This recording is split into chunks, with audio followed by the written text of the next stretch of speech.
સંસદના બજેટ સત્ર પૂર્વે સર્વદળીય બેઠક સંપન્ન. સરકાર અને વિપક્ષ વચ્ચે થઈ ચર્ચા. સંસદના આગામી બજેટ સત્રને સુચારુ રીતે ચલાવવાના અને મહત્વના કાયદાકીય કામકાજ અંગે સર્વસંમતિ સાધવા માટે આજે નવી દિલ્હીમાં સંસદ ભવન પરિસર ખાતે એક સર્વદળીય બેઠક યોજાઈ હતી. કેન્દ્રીય સંરક્ષણ મંત્રી રાજનાથ સિંહની અધ્યક્ષતામાં મળેલી આ બેઠકમાં વિવિધ રાજકીય પક્ષોના અગ્રણી નેતાઓએ ભાગ લીધો હતો.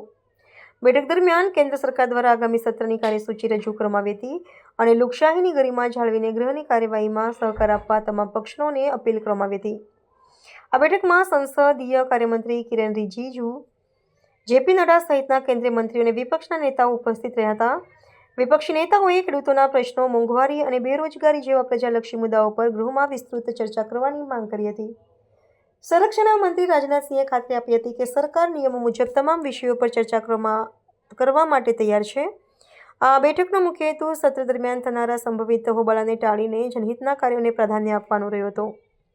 નોંધનીય છે કે સંસદનું બજેટ સત્ર આવતીકાલથી એટલે કે તારીખ 28 જાન્યુઆરીથી શરૂ થઈ રહ્યું છે, જેનો પ્રથમ તબક્કો 13 ફેબ્રુઆરી સુધી ચાલશે. સત્રના પ્રથમ દિવસે રાષ્ટ્રપતિ દ્રૌપદી મુર્મુ બંને ગૃહોની સંયુક્ત બેઠકને સંબોધિત કરશે.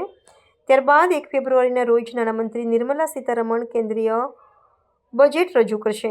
આ બજેટ સત્ર 2 ભાગમાં વહેંચાયેલું હશે, જેમાં બીજો તબક્કો 9 માર્ચથી શરૂ થઈને 2 એપ્રિલ સુધી ચાલશે. આ સત્રમાં સરકાર અને વિપક્ષ વચ્ચેના એક મહત્વના ખરડાઓ પણ ગરમાગરમ ચર્ચા થવાના એંધાણ વર્તાઈ રહ્યા છે.